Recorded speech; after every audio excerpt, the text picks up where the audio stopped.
Good day, and thank you for standing by. Welcome to the PROG Holdings Q4 earnings conference call. At this time, all participants are in a listen-only mode. After the speaker's presentation, there will be a question-and-answer session. To ask a question during the session, you will need to press star 11 on your telephone. You will then hear an automated message advising that your hand is raised. To withdraw your question, please press star 11 again. Please be advised that today's conference is being recorded. I would now like to hand the conference over to your first speaker today, John Baugh, Vice President of Investor Relations. Please go ahead. Thank you, and good morning, everyone. Welcome to the PROG Holdings fourth quarter 2025 earnings call. Joining me this morning are Steve Michaels, PROG Holdings President and Chief Executive Officer, and Brian Garner, our Chief Financial Officer. Many of you have already seen a copy of our earnings release issued this morning, which is available on our investor relations website, investor.progholdings.com. During this call, certain statements we make will be forward-looking, including comments regarding our 2026 full-year outlook and our outlook for the first quarter of 2026. Listeners are cautioned not to place undue emphasis on forward-looking statements we make today, all of which are subject to risks and uncertainties which could cause actual results to differ materially from those contained in the forward-looking statements. We undertake no obligation to update any such statements. On today's call, we will be referring to certain non-GAAP financial measures, including adjusted EBITDA and non-GAAP EPS, which have been adjusted for certain items which may affect the comparability of our performance with other companies. These non-GAAP measures are detailed in the reconciliation tables included with our earnings release.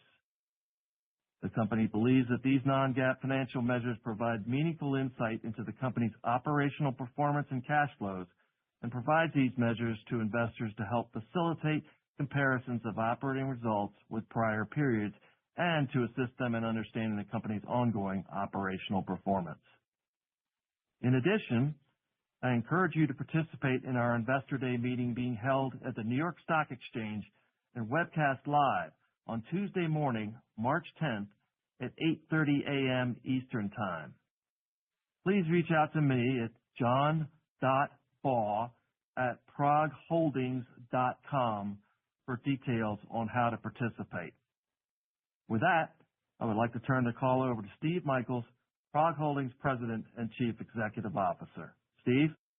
Thanks, John. Good morning, everyone, and thank you for joining us as we review our fourth quarter and full year 2025 results, which met or exceeded the outlook we provided in late October. I'll start with a high-level view of the year, provide some context around the environment we operated in, and then talk about how our strategy and execution position us as we move into 2026. 2025 was a year that required balance, discipline, and focus.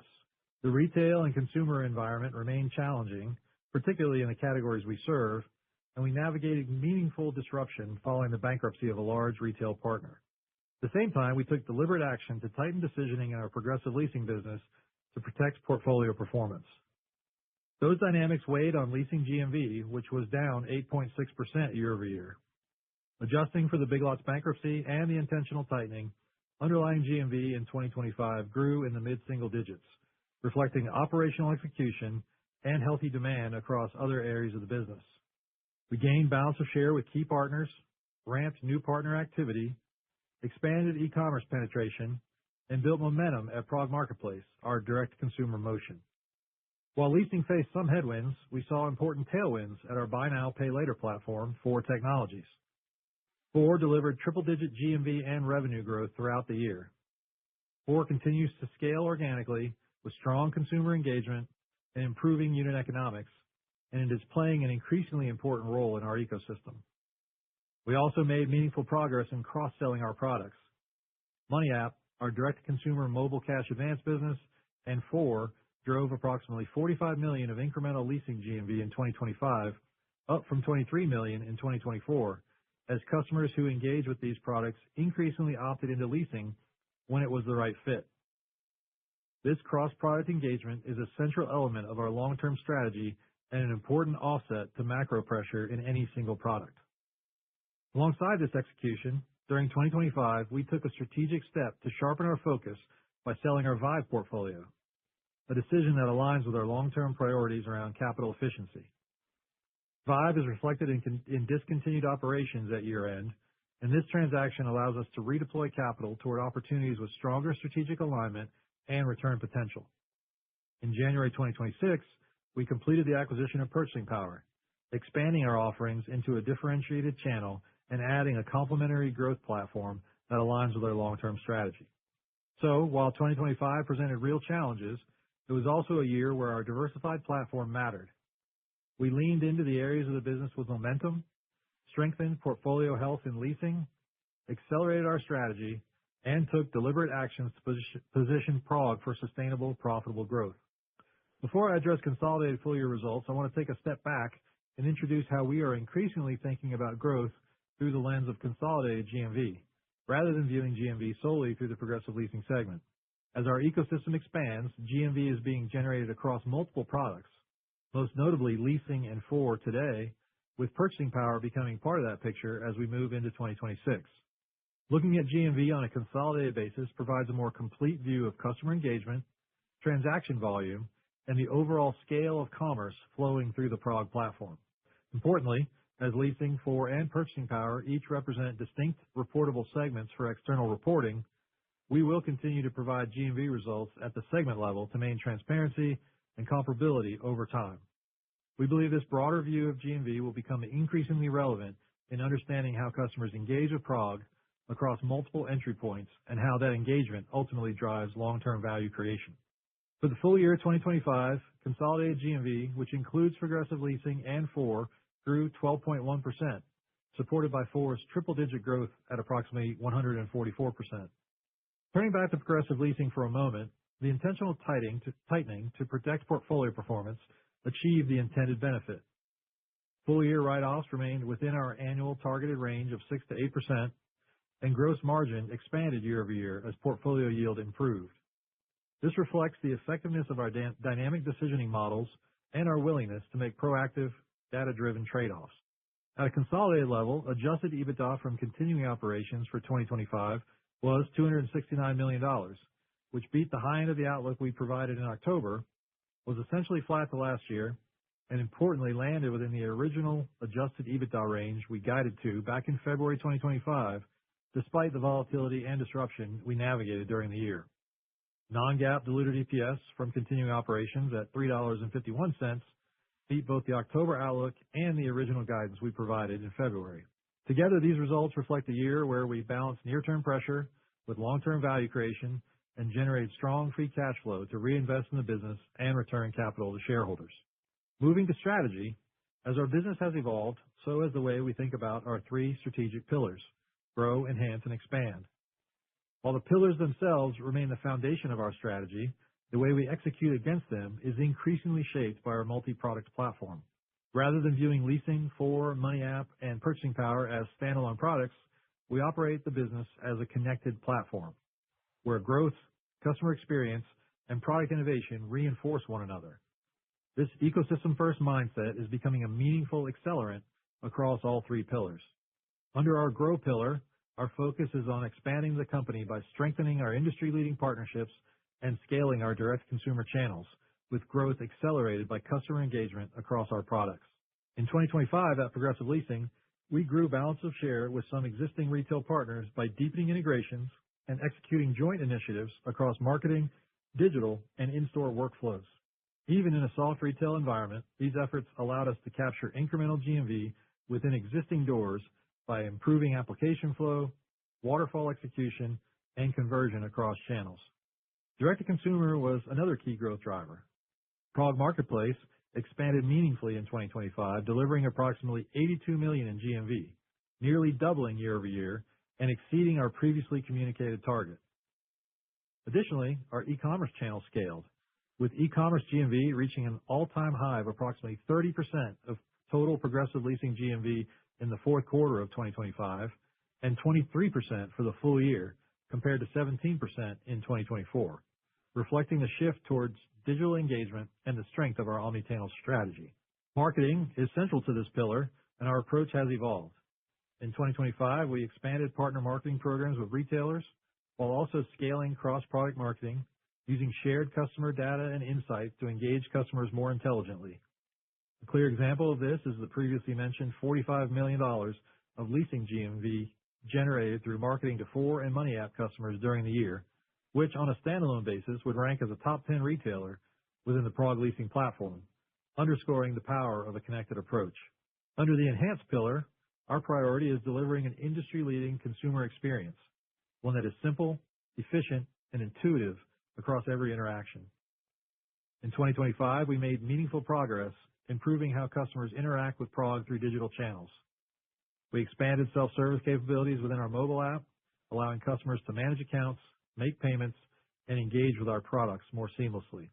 A critical enabler of these improvements has been our work to eliminate and consolidate technical debt. In 2025, we continued modernizing core platforms. This work is not always visible externally, but it is foundational.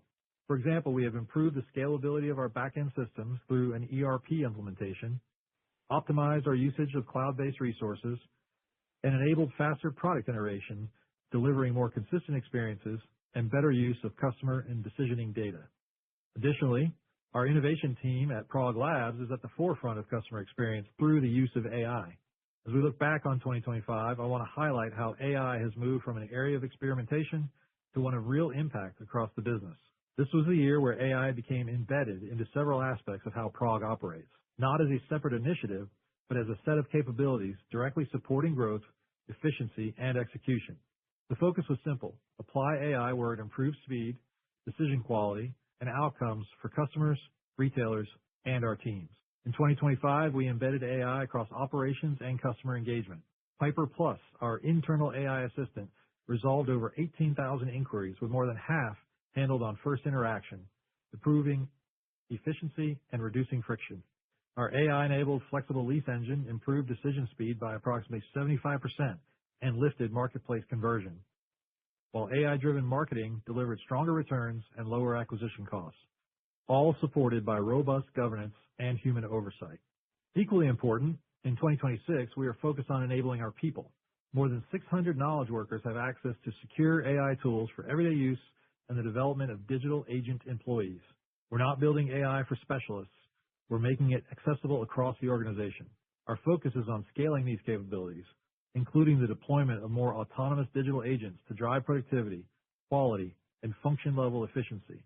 We view this as a continuation of the same strategy: disciplined execution, practical application, and long-term value creation, using AI as a lever to make PROG faster, smarter, and more scalable. Enhancing the experience is not just about usability. It's about trust, repeat engagement, and creating relationships that extend beyond a single transaction. Under our expand pillar, we are focused on growing our offerings through new product innovation and added capabilities. In 2025, refinement of our decisioning posture was a clear example of this approach. We tightened approvals where necessary to protect portfolio health while simultaneously progressing on capabilities with improved data and analytics to match customers with the right product, whether that was leasing, Four, or Money App. This allows us to preserve access responsibly by improving overall outcomes. Four scaled rapidly, delivering approximately 132% revenue growth in Q4 and 170% for the year. Q4 was the 9th consecutive quarter of triple-digit GMV and revenue growth, and engagement trends remained strong throughout the year, with average purchase frequency of approximately 5 transactions per quarter and more than 164% growth in active shoppers year-over-year. New shoppers grew approximately 168% year-over-year, representing a healthy leading indicator of platform expansion. Additionally, our Four Plus subscription model is a key driver, staying consistent with over 80% of GMV coming from active subscribers. Four's take rate of approximately 10%, defined as revenue generated as percentage of GMV over the trailing 12-month period, is an indicator of monetization efficiency. From a profitability standpoint, Four generated adjusted EBITDA of $9.9 million in 2025, representing a 13.5% margin on revenue. Money App approached break-even adjusted EBITDA as it exited the year, reflecting improving standalone economics, while also driving incremental leasing volume through cross-sell. With profitability improving, we can increasingly focus on scaling the product responsibly to drive greater customer engagement and generate incremental value for PROG. Finally, the sale of the Vive portfolio in early Q4 2025 was a strategic realignment of capital and not an exit from serving our customers. We freed up resources to reinvest in products with better strategic fit and return potential. Looking ahead, Purchasing Power further extends this pillar, expanding reach into a differentiated channel and customer base. The business aligns with our long-term vision of delivering flexible, inclusive financial solutions while improving customer lifetime value across the platform. As Purchasing Power integrates into the PROG ecosystem, we see opportunities to drive cross-product engagement, leverage shared data and decisioning capabilities, and enhance partner value. What ties grow, enhance, and expand together is the ecosystem. Growth is enhanced because products feed one another. Experience is better because systems and data are being unified. Innovation is more impactful because access is deliberate and connected. This is how we are building a more resilient, scalable PROG, one that we believe can perform across cycles to create long-term value for customers, partners, and shareholders. While Brian will provide more detail on our 2026 outlook, I'd like to share our perspective on the macroeconomic backdrop as we enter the year. As we look ahead to 2026, we plan for an operating environment that remains challenging, particularly for the consumer segments that our products serve. While the rate of inflation has moderated, elevated prices for essential goods and services continue to pressure discretionary income. Big-ticket retail categories such as furniture and appliances remain under pressure, and in our leasing segment, we begin the year with a smaller lease portfolio, down 9.4% year-over-year, which creates revenue headwinds. That said, we also see offsets. Higher expected tax refunds in 2026 should provide incremental liquidity and near-term support for demand and repayment behavior. Our pipeline with large retail brands and employers remains active. PROG Marketplace and our direct-to-consumer channels, including Four, continue to scale, expanding customer reach and long-term strategic optionality. Importantly, we begin 2026 with a leaner cost structure following SG&A reductions in the leasing business, preserving our ability to invest in high ROI initiatives while improving downside protection and operating leverage. The realities of this operating environment are reflected in our 2026 planning assumptions. However, our strategy is clear. We will reinvest in the business following our three-pillared strategy to grow, enhance, and expand, with an emphasis on our multi-product offering. We believe this approach, spanning leasing, Four, Money App, and Purchasing Power, positions PROG to serve customers more holistically, improve lifetime value, and deliver sustainable, profitable growth over time. From a capital allocation perspective, our priorities remain consistent with what we previously outlined, which is investing in the business, pursuing targeted M&A opportunities, and returning capital to shareholders through share repurchases and dividends. In the near term, we will focus on prioritizing debt reduction as we work toward our long-term net leverage ratio of 1.5 to 2 times.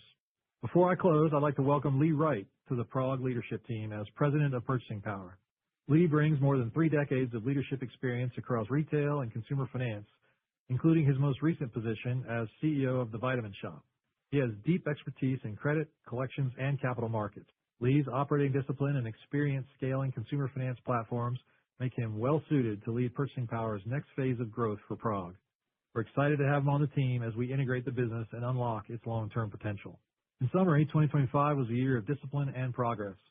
We navigated disruption, made deliberate trade-offs to protect portfolio health, delivered strong margin performance, executed a strategic divestiture, announced an acquisition, and delivered exceptional growth in Four. We enter 2026 with a resilient foundation, clear focus, and growing momentum across our ecosystem. I'm proud of our team's execution as we strive to create long-term value for our customers, partners, and shareholders. With that, I'll turn the call over to Brian for more detail on the Q4 financial results and 2026 outlook. Brian? Thanks, Steve, and good morning, everyone. Before I get into the financial details, I want to echo Steve's comments and acknowledge the team's execution in 2025.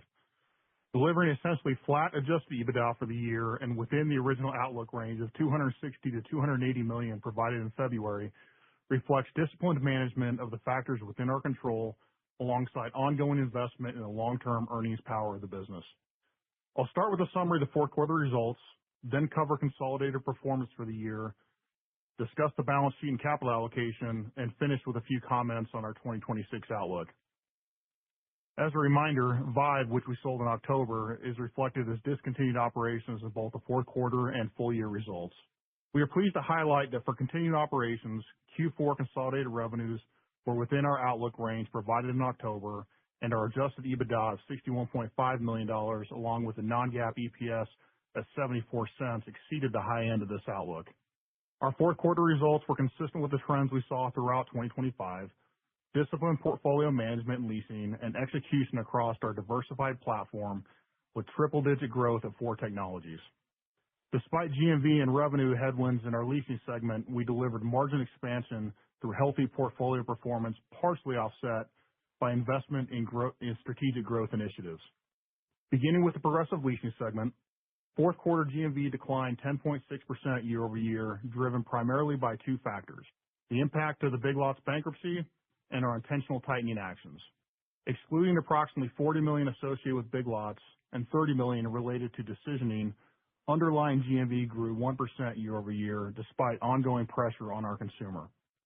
Digital channels continued to be a bright spot, with PROG Marketplace GMV increasing 187% year-over-year, reinforcing the value of our investments in direct-to-consumer and omni-channel capabilities. Progressive Leasing's Q4 revenue of $545 million declined 8.1% year-over-year, reflecting the smaller portfolio throughout the quarter. Despite this headwind, gross margin expanded approximately 90 basis points, driven by higher portfolio yield and a greater proportion of customers remaining in their leases longer. Provision for leased merchandise write-offs was 7.6% of revenue in the fourth quarter, an improvement from last year and within our targeted annual range of 6%-8%. For the full year, write-offs were 7.5%, reflecting our visibility and expertise that informed our tightening actions and disciplined portfolio management. Progressive Leasing's SG&A was $91.4 million, or 16.8% of revenue in the quarter.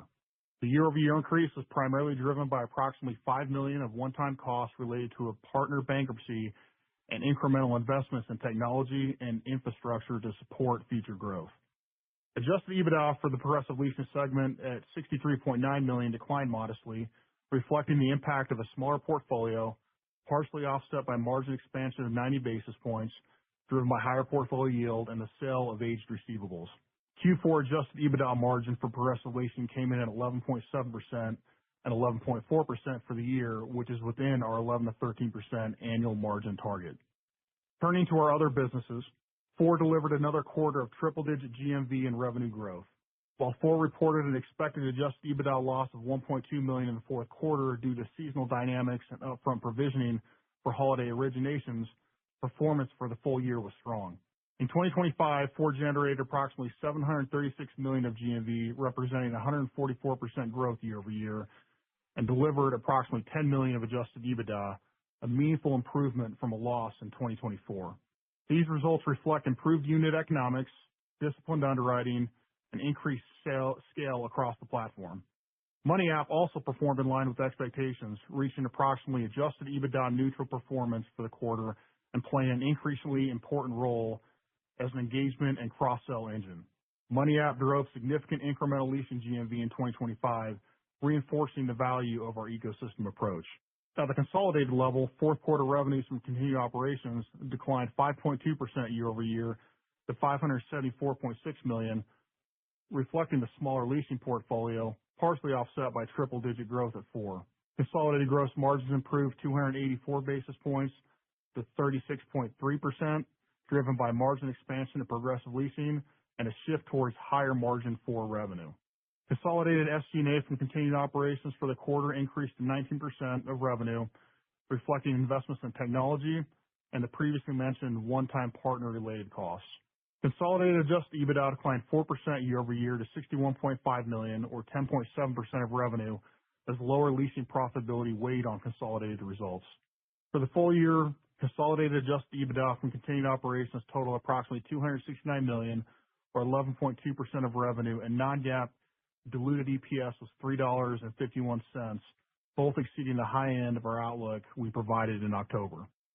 Turning to the balance sheet, we ended 2025 with $308.8 million of cash and total available liquidity of approximately $659 million, including our revolving credit facility.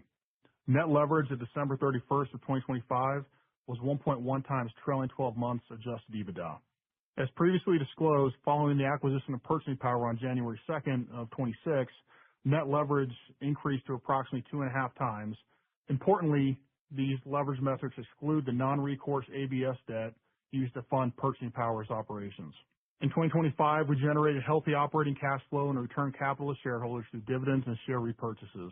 We repurchased approximately 1.8 million shares at an average price of $28.20 and paid dividends totaling 52 cents per share for the year. We did not repurchase shares in the second half of 2025 due to advanced discussions related to the divestiture of the Vive portfolio and Purchasing Power acquisition. Our capital allocation priorities remain unchanged, investing in high return growth initiatives, pursuing strategic M&A opportunities, and returning excess capital to shareholders. Near term, our focus is on integration and execution following the Purchasing Power acquisition, alongside meaningful progress towards bringing net leverage back into our long-term target range of 1.5 to 2 times. This target excludes non-recourse ABS debt used to fund Purchasing Power operations. Let me now touch on some key aspects of our 2026 outlook as outlined in this morning's earnings press release. For Progressive Leasing, both first quarter and full year 2026 results will be influenced by the 9.4% lower gross leased asset balance entering the year, which will pressure revenue, particularly in the first half of 2026. As the year progresses, we expect revenue trends to improve as portfolio growth resumes and the benefits of our strategic initiatives compound. Progressive Leasing's portfolio performance is expected to remain within targeted yields as we actively manage decisioning dynamics. We anticipate modest gross margin expansion driven by higher yield trends exiting the back half of 2025, and we expect lease merchandise write-offs to deliver another year of consistent performance within our targeted annual range of 6 to 8%.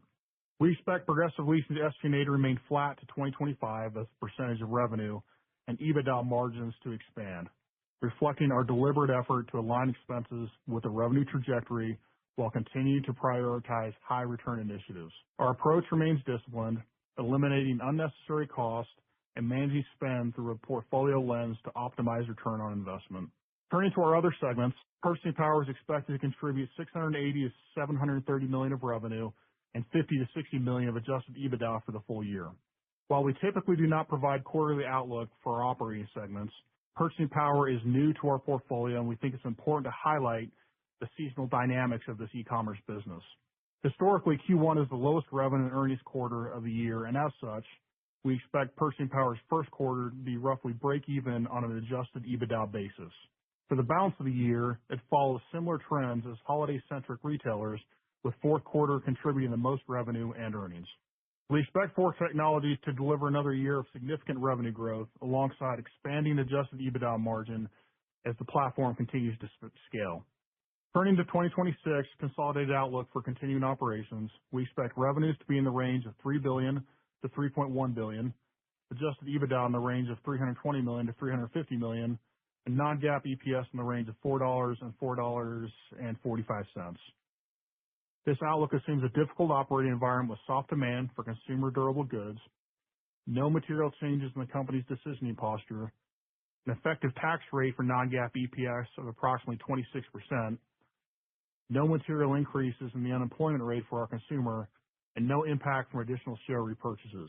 In closing, 2025 demonstrated the resilience of our business model and the benefits of disciplined execution. Despite meaningful headwinds, we protected portfolio performance, invested for the future, strengthened our ecosystem, and improved the long-term earnings power of the company.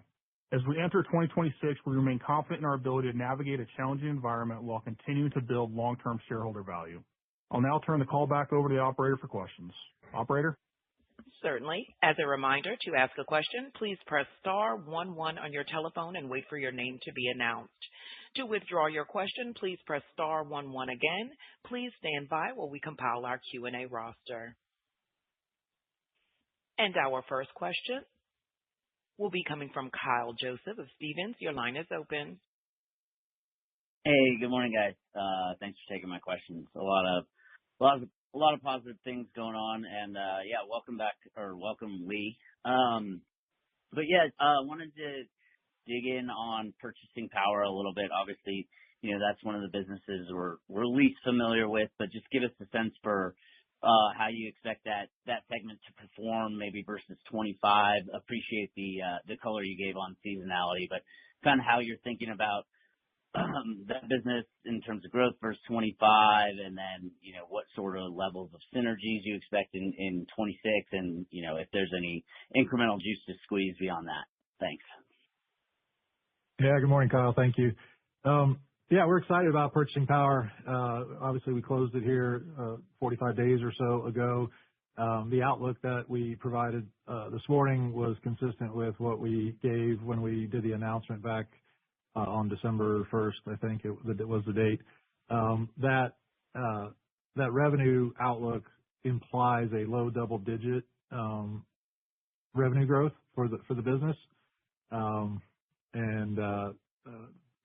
So we'll continue to push on that and hope that the combination in the PROG ecosystem can help to drive growth and hopefully beyond. On the earnings front, on the adjusted EBITDA front, we're looking at a kind of 7 to 8% adjusted EBITDA margin. Just a reminder that adjusted EBITDA is burdened by the interest expense from the ABS transactions or the ABS facilities.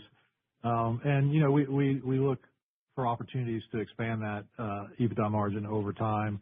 We believe that we can get it into kind of the low double-digit range, similar to leasing, but that's not a 26 commentary, probably not even a 27. It depends on how successful we are at growing the business, because scale is really the way that we're going to drive the EBITDA margin. There's also some efficiencies and some opportunities from a synergy standpoint that by being part of PROG from a data and tech and other shared services type stuff. But we really are looking to grow the business and take advantage of the revenue synergies, which we didn't really include in 2026's outlook because you have to capture them first.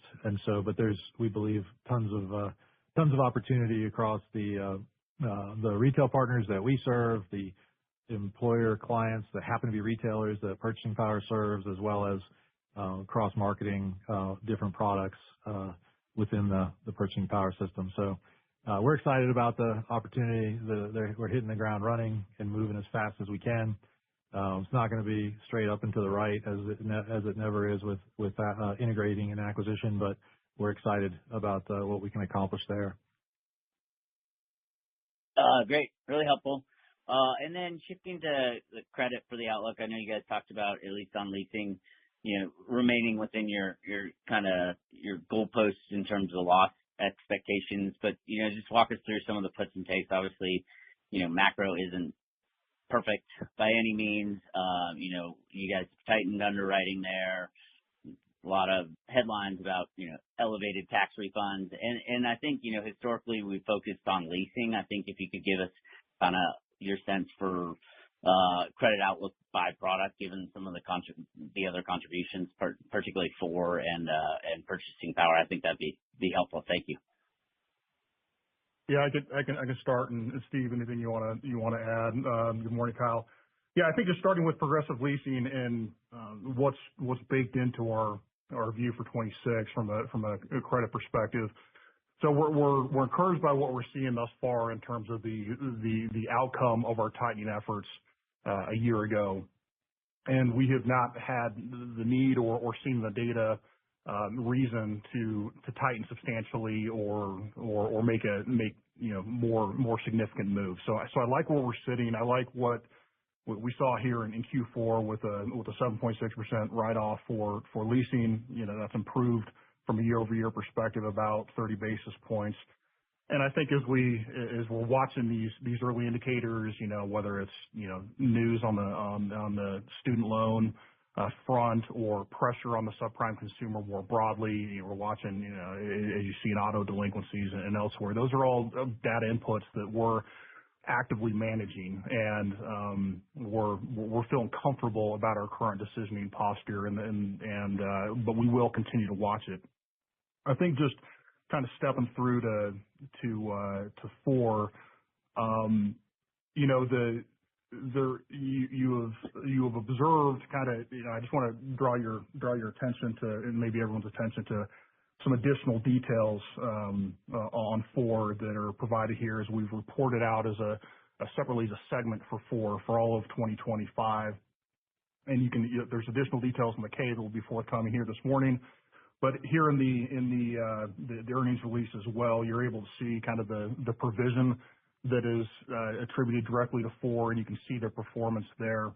The biggest driver for Four under CECL accounting and the short-term duration of their instruments, really what's going to be driving that is growth to a large degree, particularly in Q4 as they accelerate, and that's what you see in the tables that we've provided. There's kind of a Q4 buildup of the provision. I think what is implied in our guidance, and this is very directly tied to the credit picture, is we're expecting improvement in overall EBITDA margins for Four. The midpoint of our guidance is right just over 15% for Four, and that's up from about 13.5% in 2025. And so that's going to come with scale. Scale is going to drive that. Efficiency is going to drive that. But the credit performance side is as we get smarter with decisioning, smarter with underwriting. So I don't want to commit to a specific number with Four. We haven't given guidance on that. I would just say that team has been finding ways to drive margin expansion, and we'll maintain credit discipline along the way with Four in order to hit our targets here. And so we're moving EBITDA margin the right way at Four, and the credit picture is obviously part of that formula. And then purchasing power, there is not, we have not provided any details on the loan loss provision around purchasing power. That's kind of a short-term situation here. Middle of next month, you're going to see some required disclosures that we need to make around the historical financials of purchasing power, and you'll see kind of 2024 audited financials, pro forma a year to date as of 9/30. You're going to see some information, so you'll be able to get a better picture of kind of how their P&L is built up. But obviously, we're reported on Q4, so we don't have any of their financials rolled up to here. But I would just say that's a controllable dynamic for us.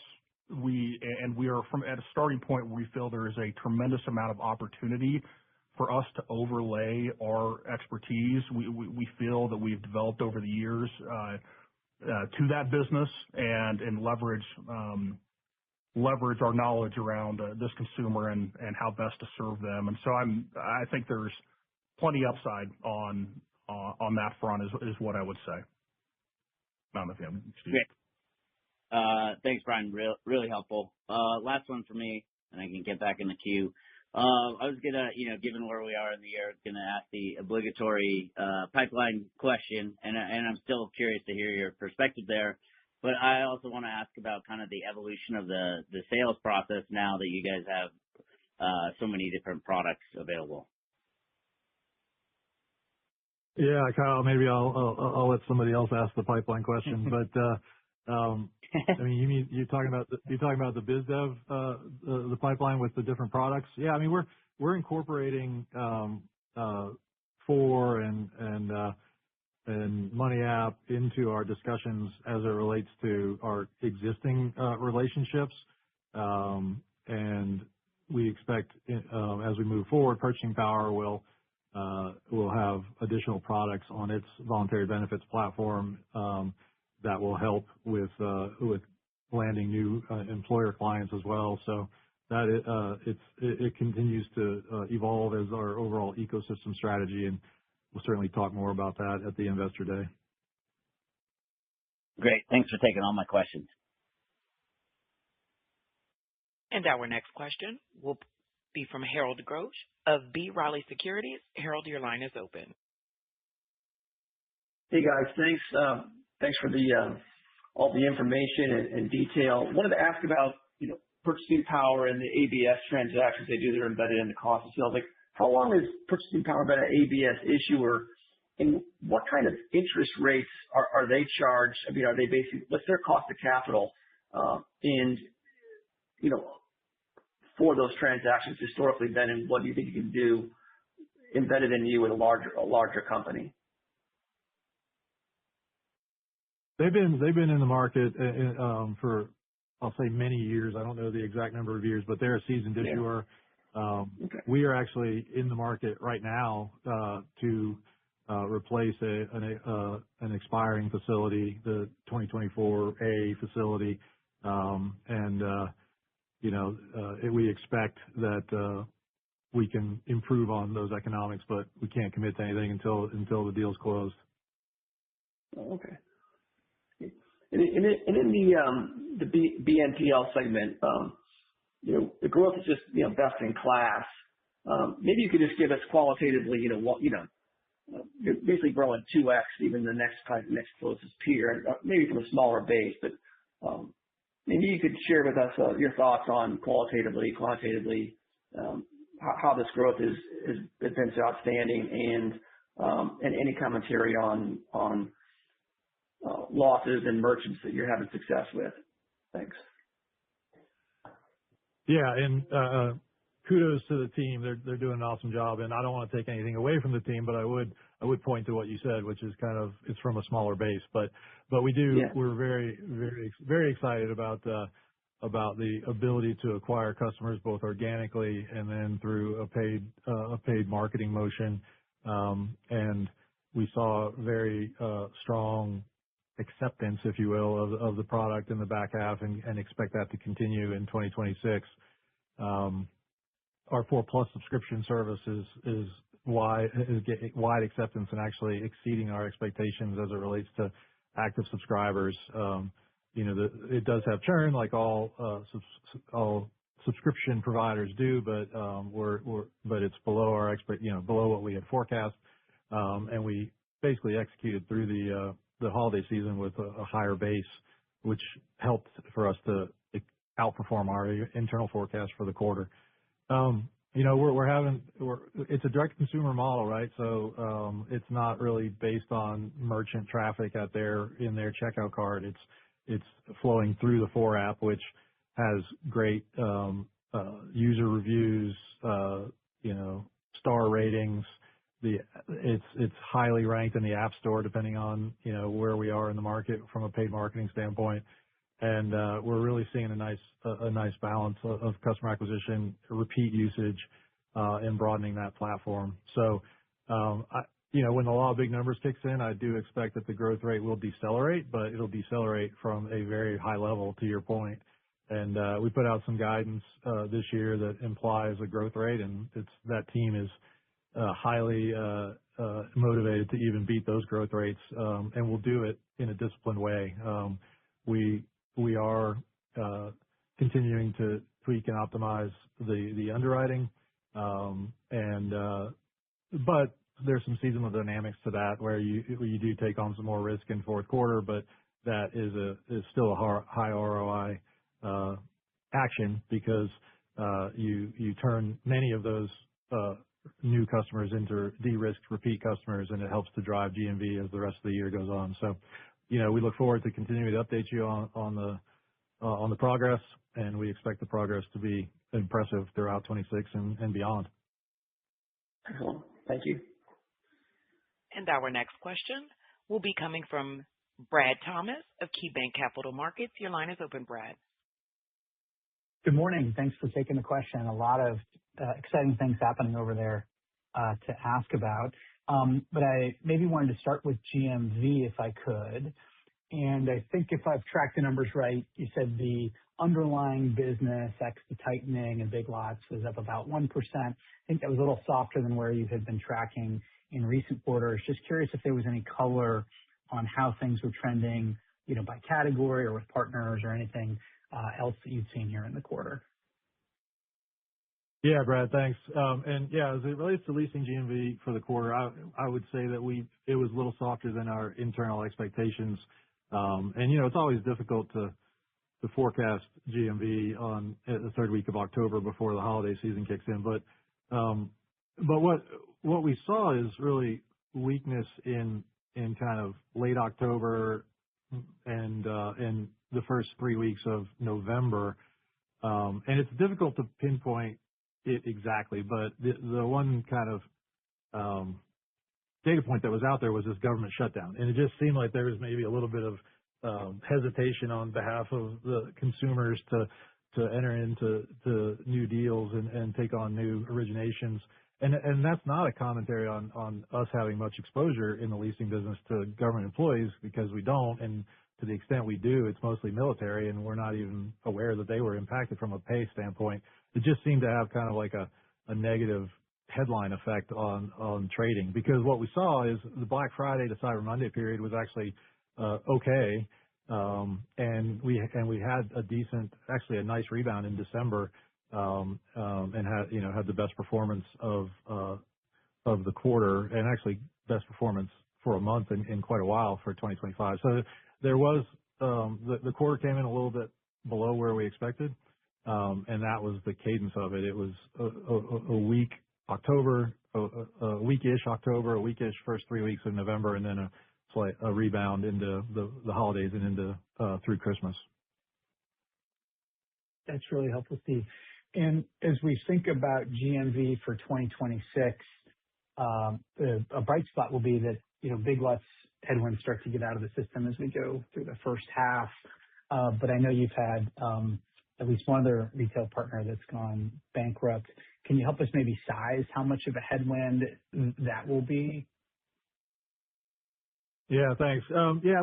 So as we sit here, in this first quarter, we expect by the end of February we will have kind of lapped both the Big Lots GMV headwind as well as the decisioning tightening that we kind of reported on all last year.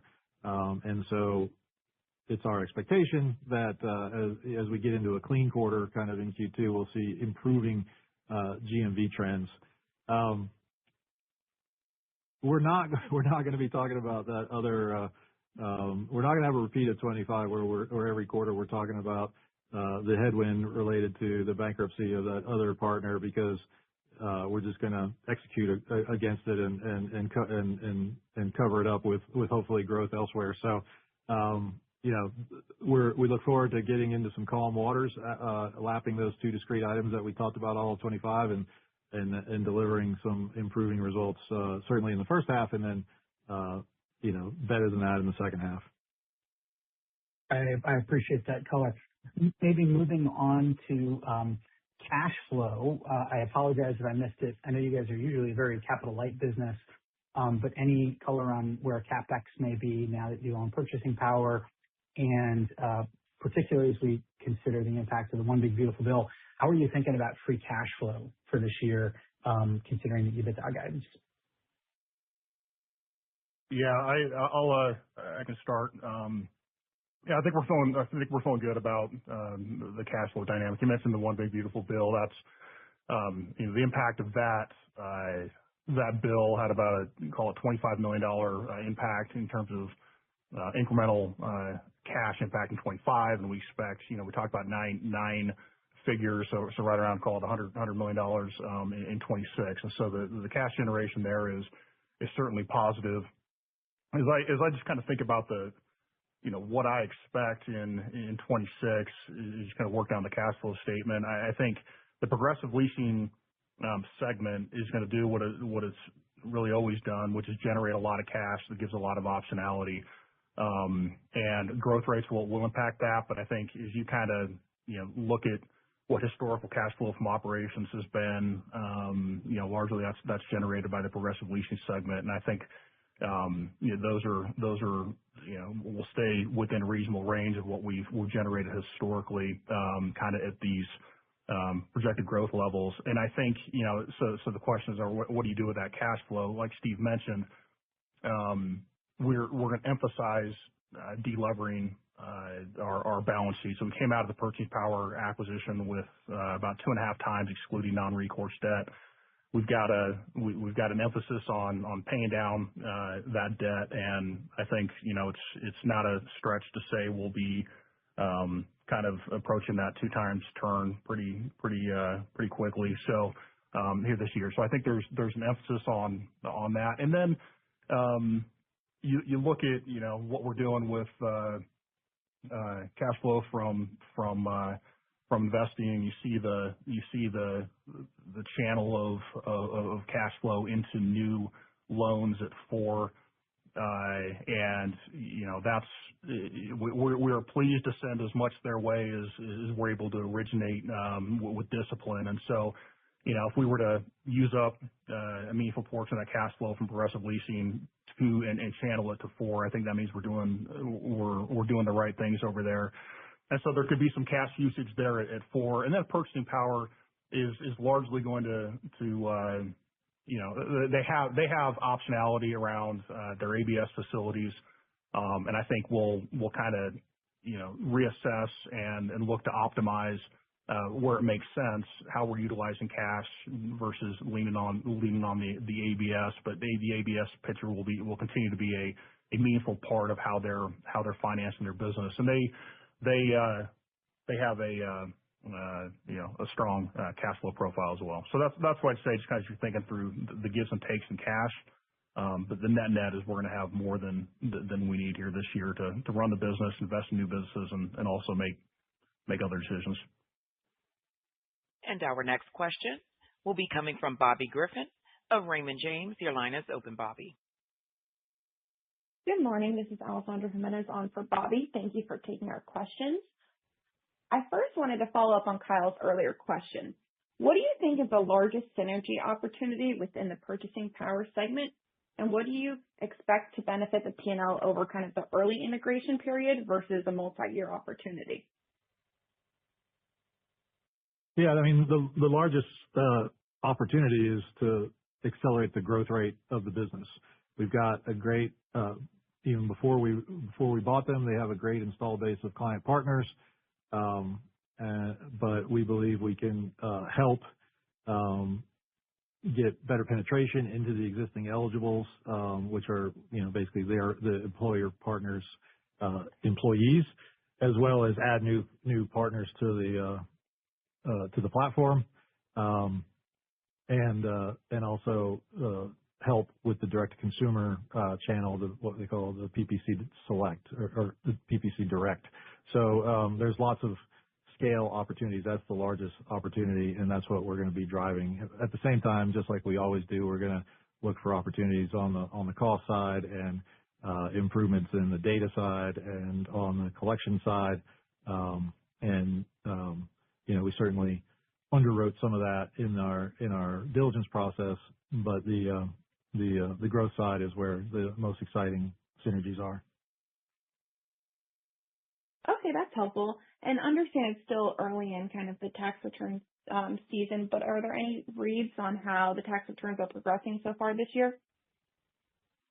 No, it's really early. I mean, there was one report from the IRS last week that many people warned to just kind of ignore, but we expect next week and potentially that first week of March to be when all the action happens. So we're standing by as well. Okay, perfect. Thank you so much, and best of luck here in 2026. Thank you. And our next question will be coming from Anthony Chukumba of Loop Capital Markets. Your line is open. Good morning. Thanks for taking my question. So my first question, this $5 billion write-off of assets due to retail bankruptcy, what exactly did that consist of? Was that like money that they owed you, or is that if you can just give a little color on that. Yeah, I mean, sometimes, not in every case, but in some cases, when you initiate a new retail partnership that is a multi-year exclusivity, there's either an upfront payment or a prepayment of some type of rebate or something, and then obviously if that chain goes into liquidation, then you're not going to be able to generate any business from that chain anymore, and you have to take the unamortized portion of that those economics through the P&L. Got it. Okay. And then just in terms of the higher income tax refunds, my assumption would be that or your expectation would be that would lead to a higher degree of early lease buyouts, 90-day buyouts. Is that a reasonable assumption in terms of what your expectation is? Yeah, I mean, history would say that is what could happen and has happened in previous tax seasons. Early, but also outside of early buyouts, it also helps with just regular repayment behavior and kind of some healing of the portfolio and some demand signals, hopefully. But increased liquidity in the customer's hands generally turn into some payoffs, which is healthy for the portfolio also. We have observed in previous years when the payments were delayed that it actually had a behavioral impact on the consumer, and there weren't quite as many buyouts as we might have expected, but we'll have to see what happens over the next 3 weeks or so. And our next question will be coming from Hong Nguyen of TD Cowen. Your line is open. Thank you and good morning. Thanks for taking my question. So I want to ask about the EPS guide. Looks like it's very, very strong. So you're guiding almost 20% growth in EPS. But I understand that the PROG leasing business is kind of shrinking in 26. So can you talk about that mix of improvement in profitability between, purchasing power coming in and maybe, the improvement that you are seeing in 4? So I guess that's where the improvement in profitability comes from. Thank you. Yeah, you could look at the segment outlook that we gave, and the leasing business is pretty flat on an adjusted EBITDA basis. It depending on what point you pick in the guide. And then 4 is up, and a smaller adjusted EBITDA loss in other.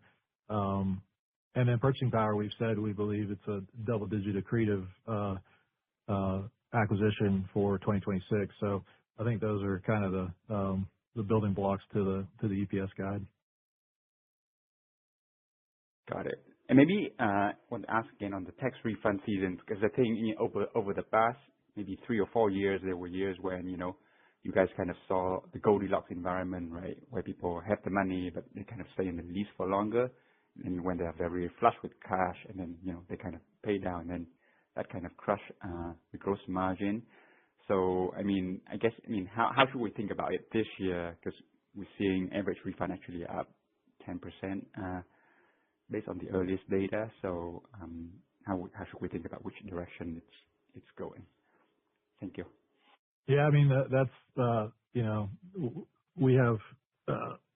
we don't know, right? We'll see how the customer behaves. Like I mentioned earlier, we have observed in the past that when refunds are delayed several weeks, that we see less 90-day buyout activity. We're not predicting, Goldilocks, which is kind of a repeat of 2023 maybe, where people just stayed in the leases longer. We are seeing people stay in leases longer, but we don't think tax refunds are necessarily going to be a driver of that.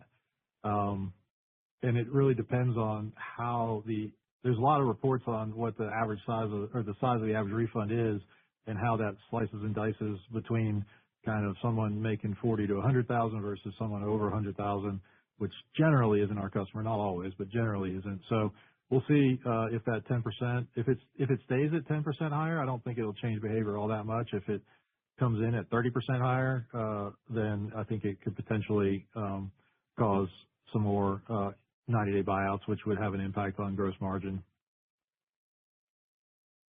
And our next question will be coming from Yuna San of Jefferies. Your line is open. Hello. Thank you for taking my questions. You mentioned a switch in how you view the business to consolidated GMV in addition to colors around the segment GMV.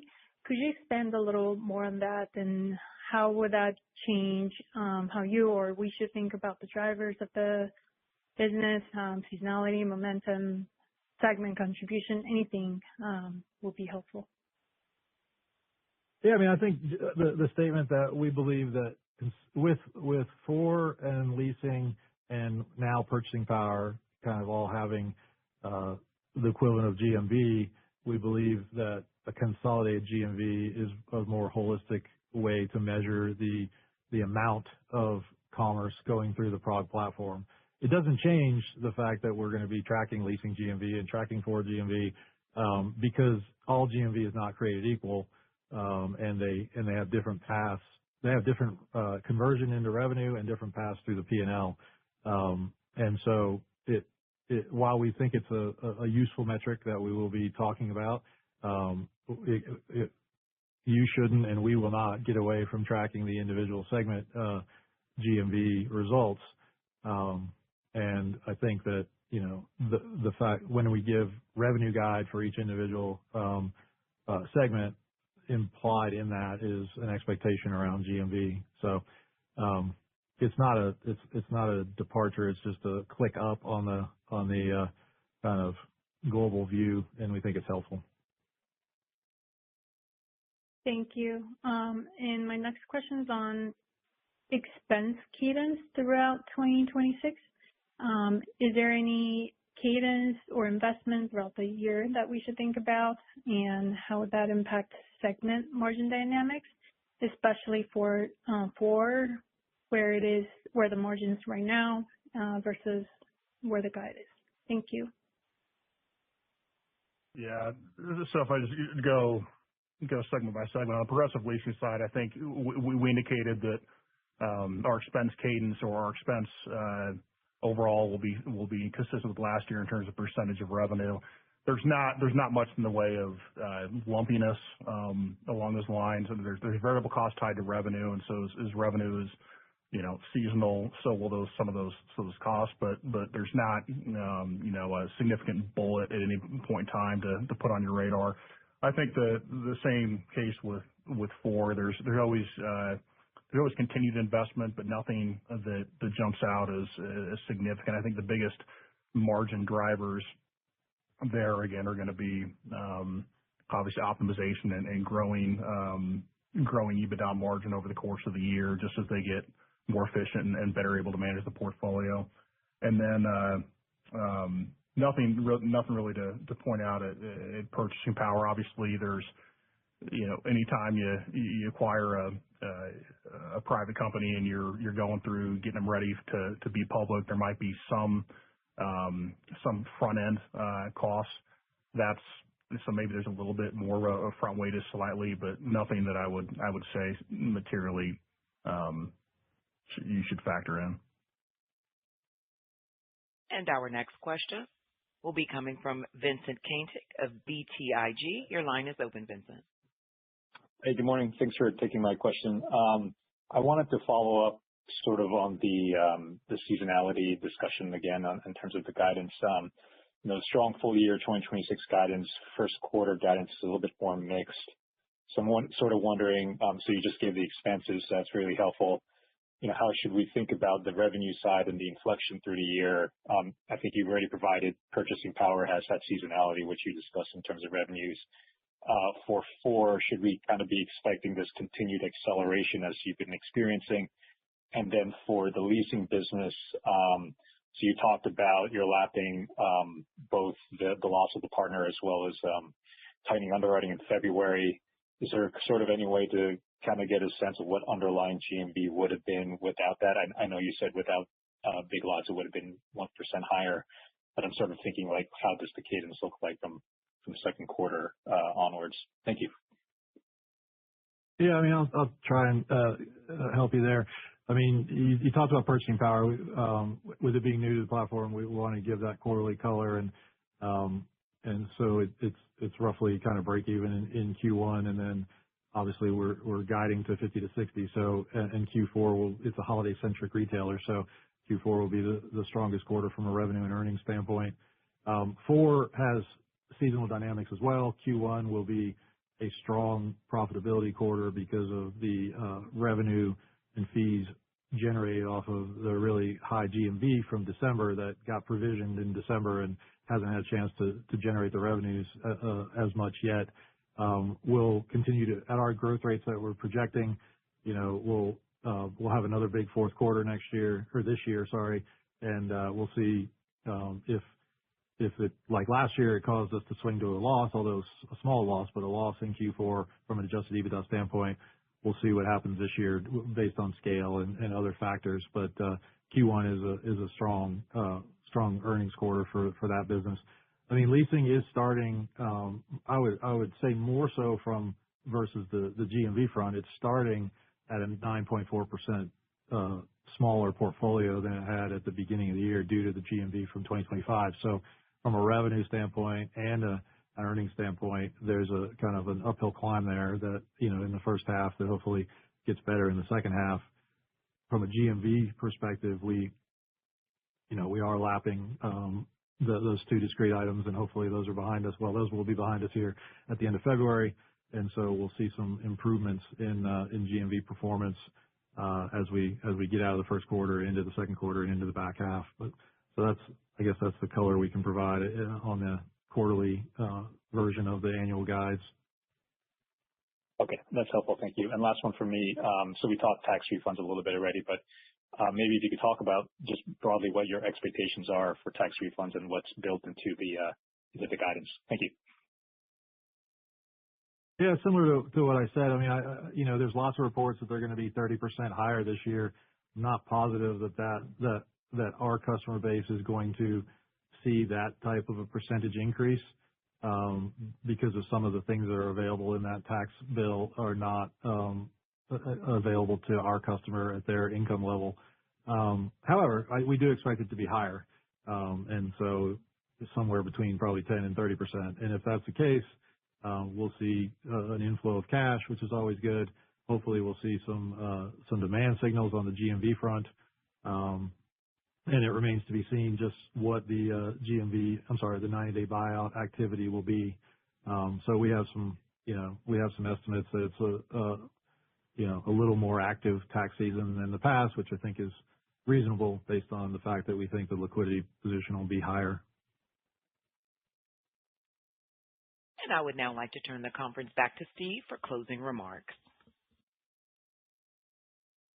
Thank you, everyone. Appreciate you bearing with us here as we went a little long, but we're proud of the year, the 2025 that we delivered, and excited about our plans for 26. I want to take an opportunity to again welcome the Purchasing Power team to PROG. We're excited to be working with you and to unlock the potential of that great business, but also to thank all of our team members for their continued hard work and commitment to serving our customers and retail and employer partners. I'd like to reiterate John's invitation for you to participate in our upcoming Investor Day on March 10th. We have a great presentation lined up and look forward to laying out the PROG story in more detail. And I look forward to y'all hearing from a broader part of the leadership team as opposed to just Brian and I. So please reach out to John on how to participate in that Investor Day. We appreciate your time, and we look forward to updating you on our progress at the Investor Day and after Q1 in April. Thank you. And this concludes today's program. Thank you for participating. You may now disconnect. Goodbye.